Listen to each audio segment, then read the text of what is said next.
আসসালামু আলাইকুম বন্ধুরা আজ আমি আপনাদের জন্য এমন একটি শক্তিশালী এবং কি টাইগার পুরুষ হওয়ার এবং কি বীর পুরুষ হওয়ার গাছ নিয়ে হাজির হয়েছি, যে গাছের শিকড়ের সাহায্যে আপনি একজন টাইগার পুরুষ এবং কি বীর পুরুষ হয়ে উঠতে পারবেন। আপনি আপনার স্ত্রীর সাথে ঘরে আপনার খাট ঝড় তুলতে পারবেন। আপনার স্ত্রী আপনার পা হাত ধরতে মাপ চাইবে। আপনি একজন যদি নর্মাল পুরুষ হয়ে থাকেন, তাহলে এই গাছের শিকড়ের মাধ্যমে আপনি একজন টাইগার বীর পুরুষ হয়ে উঠতে পারবেন। আপনি টানা 1 থেকে 2 ঘন্টা আপনার স্ত্রীর সাথে সহবাস করতে পারবেন এই গাছের শিকড়ের মাধ্যমে। বন্ধুরা, কিভাবে গাছগুলোর শিকড় আপনি সেবন করবেন, কোথায় পাবেন, আমি A to Z আজকের এই ভিডিওতে জানিয়ে দেব।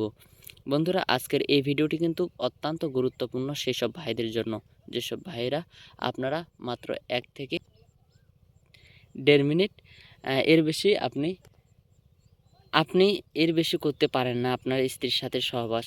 সেসব ভাইদের জন্য আজকের এই ভিডিওটি অত্যন্ত গুরুত্বপূর্ণ। এই গাছের শিকড়ের মাধ্যমে কিন্তু আপনি 1 থেকে 2 ঘন্টার বেশি আপনি যত খুশি যত ইচ্ছা আপনি আপনার স্ত্রীর সাথে সহবাস করতে পারবেন, সমস্যা নেই। তবে এর কিছু নিয়ম রয়েছে, এই নিয়ম অনুযায়ী আপনাকে কাজ করতে হবে, তবেই কিন্তু আপনি করতে পারবেন।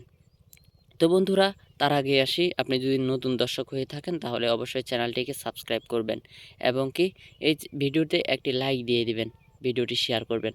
বন্ধুরা, গাছটি কোথায় পাবেন আমি এটা ভিডিওটি শেষে বলে দিব।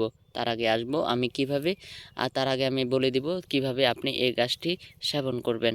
এটি কিন্তু একটি মহামূল্যবান ঔষধি একটি গাছ। এই গাছটির শক্তি অনেক বেশি। এই গাছ দিয়ে নানা রকম কাজ করা হয়।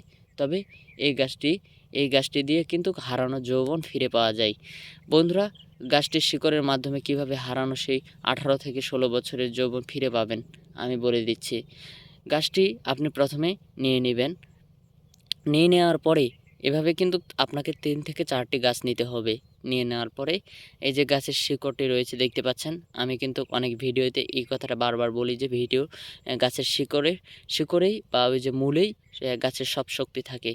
আপনাকে কিন্তু এই গাছগুলো ফেলে দিতে হবে। আর তারপরে যে শিকড়টা রয়েছে শিকড়গুলো আপনাকে নিয়ে নিতে হবে। তারপর আপনি বেটে নেবেন এই শিকড়গুলো বেটে নেওয়ার পরে এর যে রসটা রয়েছে রসটা নিয়ে নেবেন।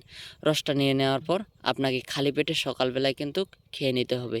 এভাবে যদি আপনি 1 থেকে 2 সপ্তাহ মতন সেবন করেন, ইনশাল্লাহ আপনি এর ভালো রেজাল্ট পাবেন। পারলে এর গাছের যে রসটা রয়েছে সেখানে মধু নিয়েও সেবন করতে পারেন। অর্থাৎ এই রস নেবেন 3 থেকে 4 চামচ, আর মধু নেবেন 1 থেকে 1.5 চামচ। মধু বেশি নেবেন না, অবশ্যই মধু কম করে নেবেন। তো বন্ধুরা, এখন আসি এই গাছটি কোথায় পাবেন। গাছটি পাবেন আপনার ক্ষেতবাড়িতে বা আপনার এলাকার আশেপাশে খোঁজ নিলে এই গাছটি পেয়ে যাবেন। গাছটিকে দেখুন, চিনে নিন।